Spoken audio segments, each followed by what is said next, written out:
सबसे बड़ी समस्या बेरोजगारी का है। करोड़ों नौजवान बेरोजगारी का दंश झेल रहा है। किसान समस्या अलग मुंह बाए खड़ी है।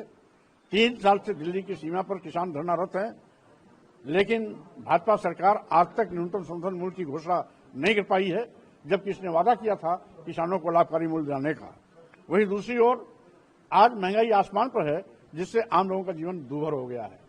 जब से भाजपा सरकार बनी है, बड़े पैमाने पर ये लोगों को गरीब, मजबूर और मजलूम बना करके 5 किलो 10 किलो चावल पर वो इनकी जिंदगी को ठहरा दिया है।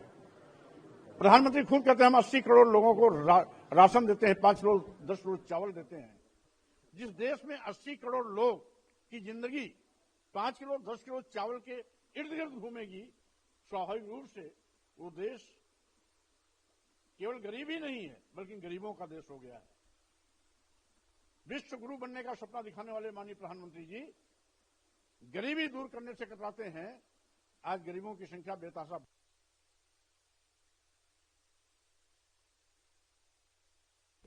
गांव, गरीब, मजदूर, किसान के बच्चों को उच्च शिक्षा से वंचित किया जा रहा है।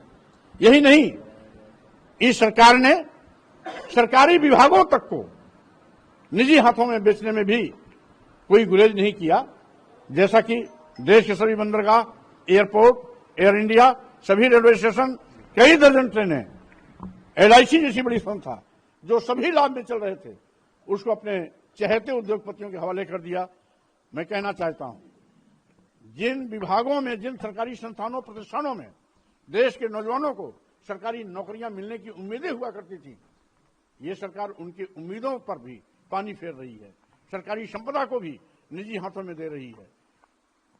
कुछ चंद पूंजीपतियों के 45,000 करोड़ रुपए कर्जा माफ करने के लिए सरकार के पास पैसा है, लेकिन किसानों का जो फसली ऋण है उसको माफ करने के लिए सरकार के पास पैसा नहीं है। नौजवानों को नौकरी देने के नाम पर सरकार के पास पैसा नहीं है। पुरानी पेंशन बहाल करने के नाम पर सरकार के पास पैसा नहीं है। मानदेय पर काम करने वाले जो कर्मी हैं उनको पूर्ण वेतन देने के लिए सरकार के पास पैसा नहीं है, लेकिन चंद पूंजीपतियों को उपकृत करने के लिए 45,000 करोड़ रुपए का पैसा चुटकी बजाते माननीय प्रधानमंत्री जी माफ कर देते हैं।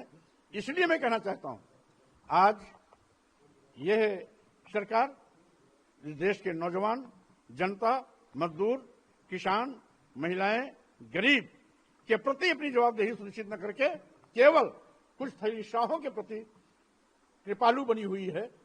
उनको कृतार्थ करने के लिए सब कुछ लुटाने के लिए तैयार है, जिसकी मैं घोर निंदा करता हूं। आज संवैधानिक व्यवस्था की धज्जियां उड़ाई जा रही हैं। भारतीय संविधान ने SC, ST, OBC को जो आरक्षण दिया है उसको साजिश के तहत खत्म किया जा रहा है। इन मूलभूत विषयों पर चर्चा न हो, इसलिए कभी हिंदू मुस्लिम, मस्जिद मंदिर और कभी औरंगजेब के नाम को ला करके लोगों का ध्यान बटाने की कोशिश करती है। मैं इसीलिए इस संविधान सम्मान एवं जनहित हुंकार यात्रा के माध्यम से सरकार के इन काले कारनामों को बेपर्द भी करूंगा। साथ ही साथ हमारी मांग भी है कि यह कुंभकर्णी नींद सोने वाली भाजपा सरकार नींद से उठे और जो जनहित के मुद्दे हैं उस पर गंभीरता से विचार करें। योगी जी, एक पुरानी पार्टी आपकी रही है, इन दिनों बड़ा हॉट इशू चल रहा है, हुआ भतीजे का विवाद, इस पर क्या कहेंगे? अब चूंकि मानिया बहन जी कभी हमारी नेता रही हैं, उनके विषय में मैं कुछ नहीं कहना चाहता हूं। वो ताश के पत्ते की तरह संगठन को हमेशा हेरती फेरती रहती हैं और इसी में कभी भाई को आगे लाती हैं, कभी भतीजे को आगे लाती हैं, कभी असमंजस पर जाती हैं कि भतीजा को आगे करें या भाई को आगे करें। ये मानिया बहन जी का व्यक्तिगत मामला है, मैं उस पर टिप्पणी करना बहुत आवश्यक नहीं समझता हूँ। योगी सरकार ने संभल में नेजा मेले की इजाजत नहीं दी है और देश का विवाद चल रहा है, क्या कहेंगे इसको लेकर? कुल मिलाकर के सबसे बड़ी बात है कि 1100 साल तक इस देश में मुस्लिम शासक थे, तब हिंदू सुरक्षित था। और आज जब हिंदू के सबसे बड़े अलंबरदार मोदी और योगी प्रधानमंत्री, मुख्यमंत्री हैं, तो हिंदू संकट में है। इसलिए ऐसे प्रधानमंत्री, मुख्यमंत्री की लानत है जो हिंदू का अलंबरदार होते हुए भी हिंदू की रक्षा नहीं कर पा रहा है। यह है बहाना है औरंगजेब का नाम लेना, बहाना है मस्जिद और मंदिर का नाम लेना, बहाना है हिंदू और मुस्लिम का नाम लेना। ये सब बहाने मूलभूत मुद्दों से लोगों का ध्यान भटकाने के लिए है, इसके सिवाय कुछ नहीं। तो इजाजत मिलनी चाहिए थी, किस चीज की इजाजत जो परंपरा है मिलेगी, नेजा संभल हाँ, नेजा जो संभल मेले का इजाजत नहीं दी है सरकार ने, इसको लेकर क्या कहने मिलनी चाहिए? देखिए, जो परंपरागत रूप से हमारे कोई भी त्योहार हैं या धार्मिक मेला है या कोई कार्यक्रम पहले चला रहा है परंपरागत रूप से, तो उसे बिना व्यवधान के आगे बढ़ते करते रहना देने की इजाजत देनी चाहिए। लेकिन ये सरकार तो नई परंपरा शुरू करती है और हर चीज की मार्केटिंग करती है। अभी जो अयोध्या में राम की मार्केटिंग कर रही थी, अयोध्या की चीज हार गए, 400 के पार का सपना देखे थे, बैसाखी पे आ गए। अब कुंभ मेला की मार्केटिंग कर रहे हैं। अरे कुंभ मेला भाजपा ने नहीं लगवाया है, ये हजारों साल की हमारी पुरानी परंपरा है। हजारों साल से यहां पर अकूत भीड़ आती रही है, इसलिए 4 महीना पहले से हजारों करोड़ रुपया खर्चा करने के बाद भी कुंभ मेले में जो फजीहत सरकार की हुई है, 3-4 बार भगदड़ हो गई, 2 बार आगे लग गई और भी अफरा तफरी का माहौल था। इर्द गिर्द आसपास के जितने जिले हैं उन रेलवे स्टेशन पर यात्रियों को एक हफ्ते तक दर की ठोकरें खानी पड़ी। ये सारी दुर्व्यवस्थाएं सरकार की नाकामयाबी को जाहिर करती हैं। हम समझते हैं सरकार बोलने से ज्यादा काम करे तो ज्यादा अच्छा है, लेकिन बोलती ज्यादा है, काम कुछ नहीं करती। अच्छा, नागपुर में जो दंगे हुए इसको लेकर क्या कहेंगे? यह है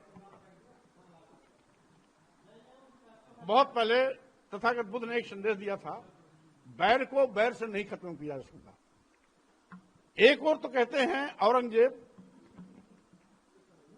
बहुत क्रूर था, लेकिन वो कट्टरवादी हिंदू संगठन जो आतंकवादियों जैसा व्यवहार कर रहे हैं, या क्या क्रूरता की श्रेणी में नहीं आता क्या? 350 साल पहले औरंगजेब यहां के शासक थे। आज औरंगजेब कहां से आ गए? उस समय जितने भी मुस्लिम शासक थे, उनके सिपा सालार, उनके यहां मंत्री, उनके नौरत्न सवर्णों के भी होते थे, ब्राह्मण भी होते थे, क्षत्रिय भी होते थे। यहां तक कि अकबर की पत्नी जियाबाई मान सिंह जी की बहन थी। उसमें ये लोग कहां थे? लेकिन आज जब देश संकट से जूझ रहा है, मुद्दे दर मुद्दे आज सरकार पर भारी पड़ रहे हैं, मुद्दे पर जनता चर्चा न करे, इसलिए इस प्रकार की सिगोफेबाजी करते हैं, इसके सिवाय कुछ नहीं। और जो कल नागपुर में हुआ, हम समझते हैं ये आतंकवादी हिंदू संगठनों का नंगा नाच है।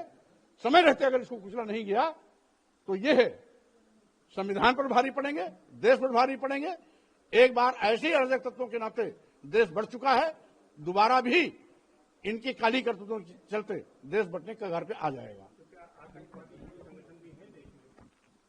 जो किसी की कब्र खोदेगा वो भले आदमी की संगठन होगा, जो किसी को मार काट धाड़ करेगा वो सज्जन आदमी होगा, जो गोली बारूद और हिंदू राष्ट्र की मांग की बात करेगा वो सज्जन आदमी होगा, जो संविधान विरोधी बात करेगा वो देश का हितैषी होगा।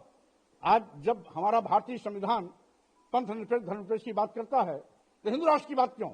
हिंदू राष्ट्र की मांग करने वाले लोग राष्ट्र विरोधी हैं, संविधान विरोधी हैं। ऐसे लोगों के खिलाफ कानूनी कार्रवाई करने के बजाय माननीय प्रधानमंत्री जी जाकर के उनको महिमा मंडित करते हैं, तो स्वाभाविक रूप से ये सब ऐसे देशद्रोहियों का एक गिरोह तैयार हो रहा है जो हिंदू धर्म के नाम पर आतंकवादी संगठन तैयार कर रहे हैं, जो देश के अहित में है।